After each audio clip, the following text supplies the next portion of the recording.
ما تتفرجيش عليه يا هنا ولا تفكري تشوفي الحلقة. ايه رد فعل هنا الزاهد وعيلتها الحقيقي بعد حلقة أحمد فهمي، وناويين يعملوا ايه بعد تصريحاته الغريبة اللي قالها مع رامز جلال؟ خلينا نقول لكم في البداية ان هنا الزاهد ترند رغم ان ما عندهاش مسلسل في رمضان، بس بعد كلام أحمد فهمي عليها كله بقى متعاطف معاها وبيسأل اتجوزتي ليه، والحمد لله انك سبتيه. تعالوا نقول لكم كواليس لأول مرة هتسمعوها. طبعا أحمد فهمي ظهر في البرنامج وقال جملة غريبة جدا ما كانش ينفع تتقال أصلا، وهي إن هو اللي طلب الطلاق، ووالدة هنا الزاهد واخواتها طلبوا منها ما تتفرجش وتركز في شغلها.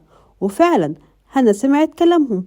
مش بس كده، دي نشرت صورة ليها وهي في شغلها، بس جت تفتح انستجرام وفيسبوك لقت الدنيا مقلوبة عليها والكل ناشر تصريحات أحمد الغريبة. مصادرنا بتأكد إن هنا انهارت